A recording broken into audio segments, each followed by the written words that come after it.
मुहावरे और लोकोक्तियाँ दोनों ही एक दूसरे से के समान जैसा ही हमें दिखता है। टर्म 1 में हमें मुहावरों की बात कही गई है, तो हम मुहावरों के बारे में पहले देखेंगे। जैसे कि यहाँ पे 2 उदाहरण दिए हैं।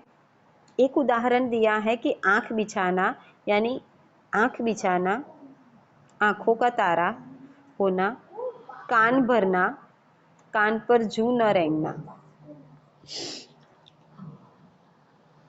इन उदाहरणों को समझे। जैसे कि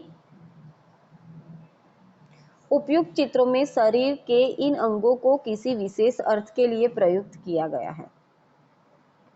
आँख जो है, कान जो है, मुंह जो है, उनको लेकर मुहावरे बनते हैं और वो कहीं ना मिस शरीर के अंग होते हैं, शरीर का भाग रहता है।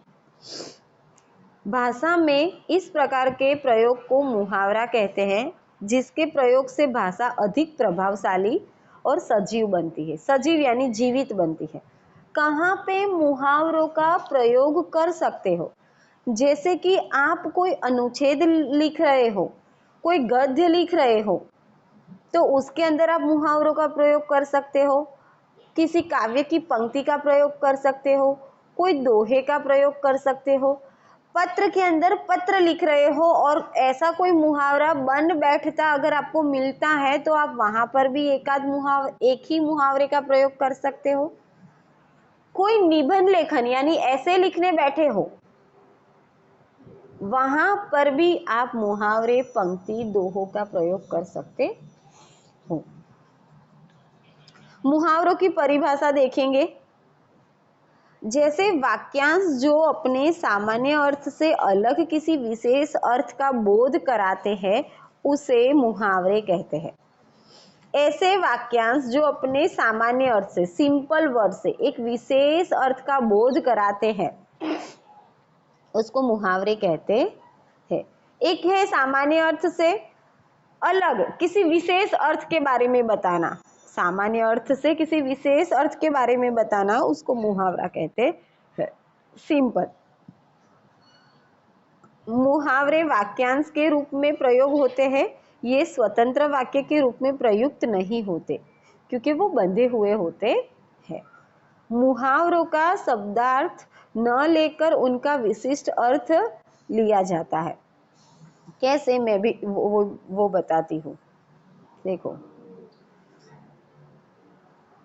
ये मुहावरे का शब्दार्थ न लेकर उसका विशेष अर्थ लिया जाता है। जैसे कि अंक में भरना, गले लगना। वाक्य, कक्षा में प्रथम आने पर मेरी माताजी ने मुझे अंक में भर दिया। तो हमने विशेष अर्थ को लिया, विशिष्ट अर्थ को लिया, इसको शब्दार्थ अर्थ को नहीं लिया। ठीक है। मुहावरे प्रसंग के अनुसार प्रयोग किए जाते हैं। प्रसंग जैसा कार्य है उस तरीके से आपको मुहावरे का प्रयोग करना है। इसीलिए मैंने आगे शब्द का प्रयोग किया था कि बंद बैठता होना चाहिए मुहावरा आपका। वहां पे मुहावरे का मूल रूप नहीं बदलता। मूल रूप, ये जो होता है मूल रूप, ये नहीं बदलता। वो वाक्य के अंदर इसका ही प्रयोग किया जाता है। मुहावरे के शब्दों को पर्यायवाची शब्दों से ही नहीं बदला जा सकता, कि कोई पर्यायवाची शब्द हो या किसी से भी नहीं बदला जाता। उदाहरण के आधार पर मुहावरों को समझेंगे। अंक में भरना, गले लगना। कक्षा में प्रथम आने पर मेरी माताजी ने मुझे अंक में भर लिया, यानी गले लगा लिया, बहुत प्रसन्न हो गई। आंखें चुराना, अपने को छिपाना। गलत काम करने के कारण राजीव सभी से आंखें चुरा रहा था।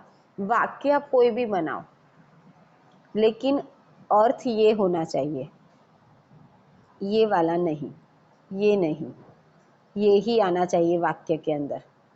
दूसरी चीज कि जब आप कोई भी वाक्य बनाते हो, वो वाक्य सार्थक होना चाहिए। जैसा तैसा वाक्य, कहीं से जुड़ा हुआ, मात्राओं के साथ गलत, ये सारी चीजें नहीं होनी चाहिए। आंखें बदलना, व्यवहार बदलना। स्वार्थी मित्र काम निकलते ही आंखें बदल लेते हैं। मैं कौन और तू कौन, वैसे। उसको स्वार्थी मित्र कहते हैं। कमर सीधी करना, थकान मिटाना, विश्राम करना। सुबह से लगातार काम करने के बाद कमर सीधी कर रही हूँ या कर रहा हूँ, बराबर, यानी आराम कर रहा हूँ कहने का मतलब। अपने पैरों पर खड़ा होना, स्वावलंबी होना। पढ़ लिख कर दिनेश अपने पैरों पर खड़ा हो गया। खुद पे डिपेंड कर रखना।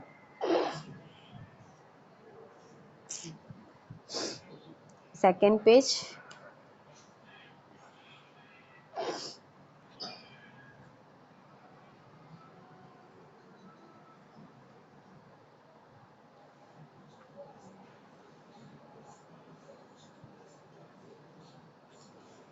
घर का चिराग, इकलौता पुत्र।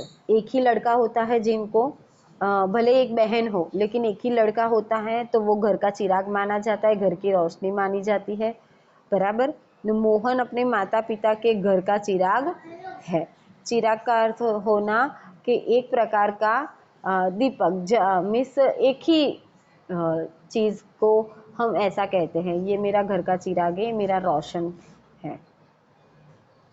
आँख से खेलना, खतरा उठाना। जंगल में निहत्थे जाना आँख से खेलने के समान रहता है। नानी याद आ जाना, होश ठिकाने आना। गणित का प्रश्न हल करते हुए दशा को नानी याद आ गई, यानी इतना कठिन था कि उसको हल करते करते नानी याद आ गई। कान खड़े होना, चौकन्ना होना। अचानक सांप की फुफकार सुनकर कौशल के कान खड़े हो गए। टोपी उछालना, अनादर करना, किसी का अपमान करना। बड़ों की बातें न मानना उनकी टोपी उछालने के बराबर ही रहता है। आपने एक चीज़ पे आर्ग्यूमेंट कर दी, कहने का मतलब आपने किसी की बात का अनादर किया, उसकी बात को टाल दिया, आपने उसकी बात को नहीं समझा। हवा हो जाना, गायब हो जाना। चोरी करने के बाद चोर हवा हो गया।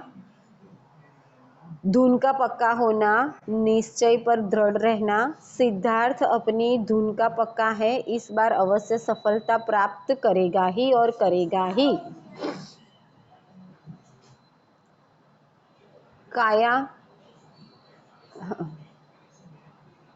काया पलट होना, परिवर्तन होना। सरकारी नौकरी लगते ही राकेश के घर की काया पलट हो गई, यानी सब कुछ बदलने लगा। परिस्थिति जो थोड़ी अच्छी नहीं थी वो अब ठीक होने लगी।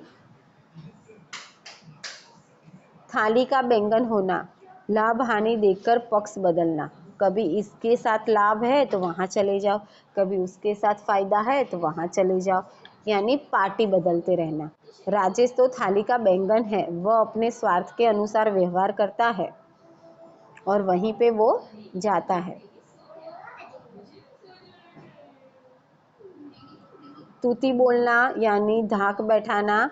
सीमा पर भारतीय सैनिक की हमेशा तूती बोलती है, यानी उनकी धाक बोलती है, उनका डर लगा रहता है। धूल में मिलना, पूरी तरह नष्ट हो जाना। लड़के के जेल चले जाने पर माता पिता की इज्जत धूल में मिल गई। हवाई किले बनाना, केवल कल्पना करना। हवाई किले बनाना, सपनों में लगे रहना।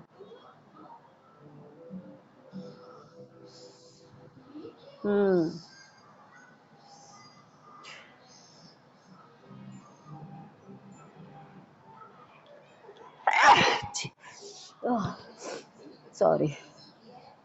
हवाई किले बनाना, केवल कल्पनाएं करना। विशाल बैठे बैठे दिन रात हवाई किले बनाता रहता है। हाँ, आज मैं आकाश में उड़ूंगा, ये करूँगा, वो करूँगा। ख्याली पुलाव पकाना। तिल का ताड़ बनाना, छोटी सी बात को बड़ा चढ़ा कर कहना।